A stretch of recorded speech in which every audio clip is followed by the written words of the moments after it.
इस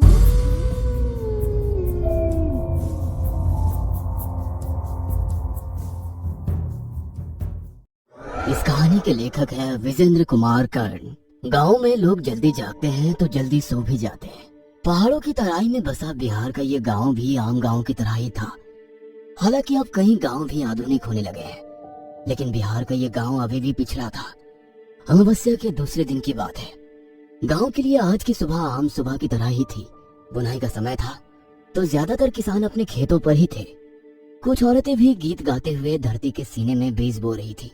गीत गाते हुए फसलों की बुआई का नजारा देखना एक अलग तरह का अनुभव आपको देता है, और ये अनुभव आपके जहन में ताउम्र ताजा रहता है, और साथ ही ताउम्र याद रहती है कुछ खौफनाक यादें भी। विवेक को अपने बाबूजी के साथ इस समय खेत पर ही होना था, लेकिन आज खेत पर ना जाकर वो अपने कमरे में सोया हुआ था। उसकी माँ उसे 3-4 बार जगाने गई, लेकिन वो इतनी गहरी नींद में था कि उसने माँ की बातों का कोई जवाब नहीं दिया। अमूमन ऐसा कभी नहीं होता था कि विवेक इतनी देर तक बिस्तर पर रहे। उसकी माँ को लगा कि क्या पता विवेक की तबीयत खराब हो, इसलिए उन्होंने उसके सिर को छुआ। विवेक का सिर लोहे की किसी गर्म छड़ की तरह था। हे भगवान, इसे तो तेज बुखार है। विवेक, विवेक बेटा, बेटा विवेक। लेकिन विवेक ने अपनी माँ की बात का कोई जवाब नहीं दिया।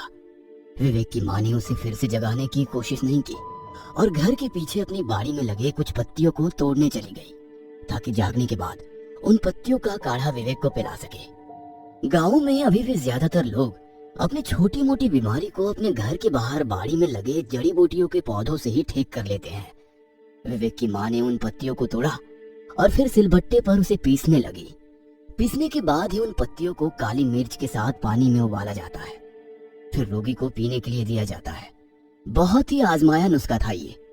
खटर खटर खटर की आवाज सिलबट्टे से आ रही थी और सिलबट्टे पर पड़ी वो पत्तियां धीरे धीरे उसकी रगड़ से पीसती चली जा रही थी। तभी विवेक की माँ के कानों में कुछ अजीब सी आवाज सुनाई दी। उन्हें ऐसा लगा कि कोई जानवर गुर्रा रहा है।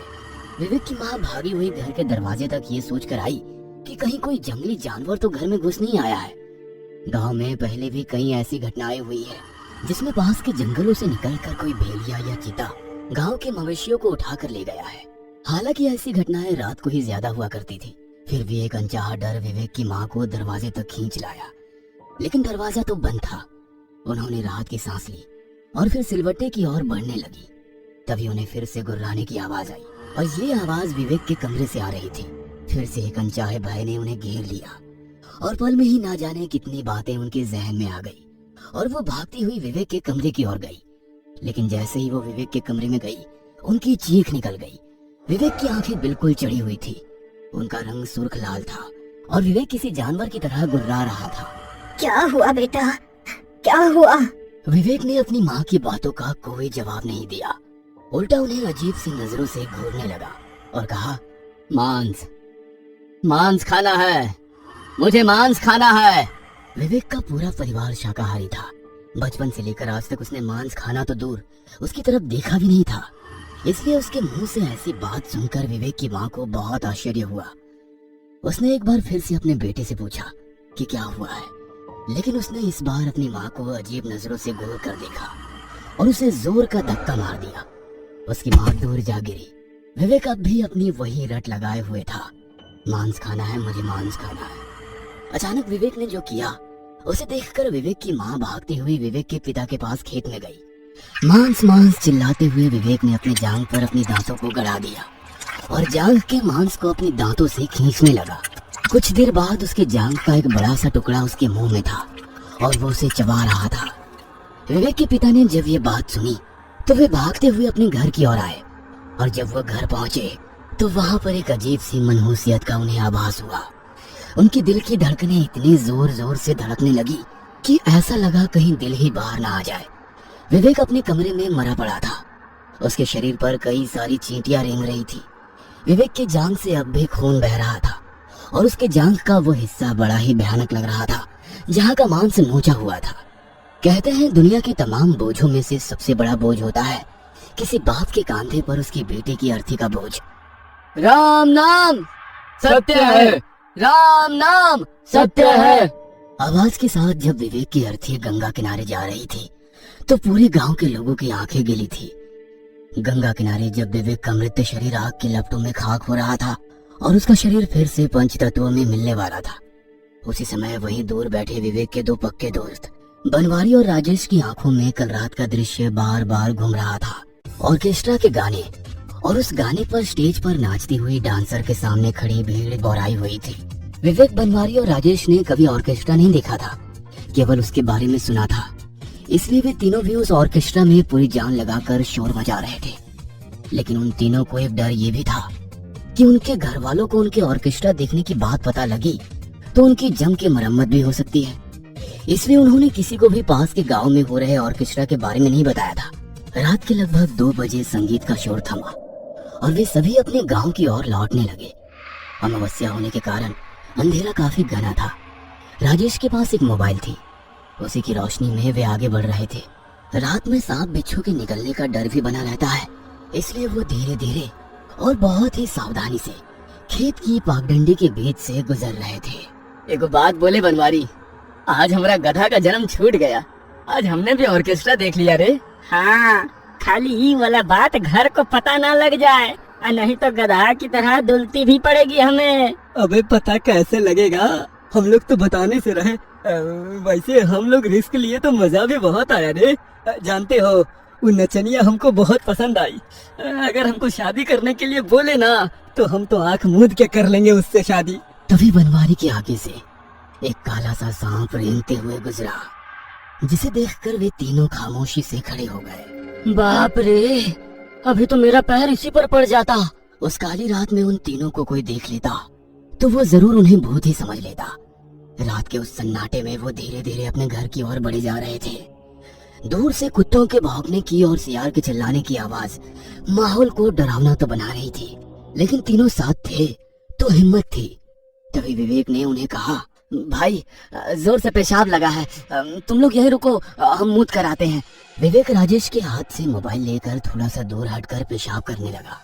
बनवारी और राजेश चुपचाप खड़े होकर विवेक के आने का इंतजार कर रहे थे। पेशाब करते वक्त विवेक को दूर झाड़ियों से कुछ आवाज आई। वो आवाज कुछ औरतों की बुदबुदाने की थी। इतनी रात में यहाँ औरतों की आवाज कैसे आ रही है, ये सोचकर विवेक ने मोबाइल की टॉर्च की रोशनी उस तरफ फेंकी जिधर से वो आवाज आ रही थी। मोबाइल की उस हल्की रोशनी में विवेक ने जो देखा, उसे देखकर उसकी चीख हालत में अटक गई। वहाँ 3-4 औरतें काले कपड़ों में बैठी हुई थी और वे किसी पात्र में कुछ खा रही थी। विवेक ने जब गौर से देखा तो उन औरतों के पास 3 मुर्दा शरीर पड़े हुए थे। उसने उन मुर्दा शरीर की ओर और भी गौर से देखा तो एक शरीर तो उसका ही था, बाकी उसके दोनों दोस्तों के। वो चिल्लाते हुए वहां से भागा। बनवारी और राजेश ने जब उसकी आवाज सुनी और उसे तेजी से अपनी ओर भागते हुए देखा तो वे समझ गए कि जरूर वहां कोई जंगली जानवर है। वे तीनों बदहवास से भागते रहे। रात का सन्नाटा अब सन्नाटा नहीं रहा, वो तो उनके पैरों की आवाज और लोहार की धौंकने की तरह चलती उनकी सांसों की तरह हो गया था। लगभग 1 किलोमीटर भागने के बाद विवेक का पैर उसके पैरों में ही उलझ गया और वो नीचे गिर पड़ा।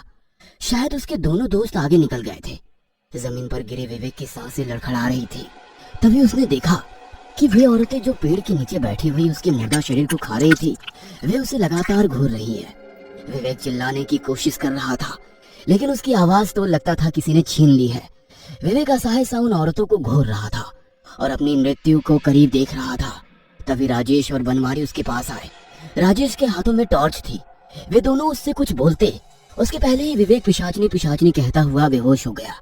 पिशाचनी, ये नाम सुनते ही राजेश और बनवारी थर थर कांपने लगे। उन्होंने अपने दोस्त को वहीं छोड़ा और वहां से भाग गए। विवेक खाक में मिल चुका था। बनवारी और राजेश एक दूसरे की ओर घूर घूर कर देख रहे थे और विवेक की कल रात की उस बात को याद कर रहे थे। 2 बज गए हैं रात के। 4 साढ़े 4 बजे पूरा गांव जागना शुरू कर देगा। हम लोगों को उनके जागने के पहले पहुंचना है। हम कह रहे हैं शॉर्टकट से चलो ना। तुम पगला गया है क्या? हाँ, तुमको पता नहीं है कि शॉर्टकट वाला रास्ता के बारे में गांव वाले क्या बोलते हैं? अरे तुम भी ना पगला है एकदम। गांव वाले तो पुराना वाला कुआं के बारे में भी बोलते हैं कि उसमें लक्ष्मी चाची की आत्मा रहती है। हाँ, कभी देखा है कोई?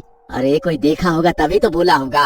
अरे तुम ये कहो ना कि तुम्हारा उस रास्ता से जाने से फट रहा है, क्योंकि गांव वाले कहते हैं कि अमावस्या की रात को वहाँ पिशाचनी लोग साधना करने आती हैं और आज अमावस्या ही है। विवेक तो उस रात खेतों में ही मर गया था। पिशाचनी ने उसके शरीर पर कब्जा कर लिया था और वो उसके घर बनवारी और राजेश की तलाश में गई थी। शमशान घाट में बैठे बनवारी और राजेश के दिमाग में एक ही बात घूम रही थी कि वे तीनों ही उस रास्ते से गुजरे हैं। उन तीनों को ही पिशाचनी ने देखा होगा। इसका मतलब मरने की बारी अब उन दोनों की है।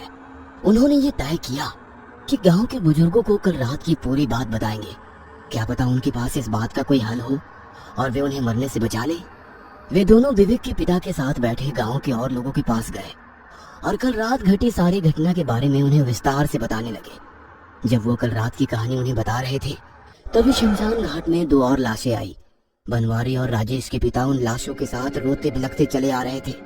राम नाम सत्य है, राम नाम सत्य है की आवाज चारों ओर गूंज रही थी।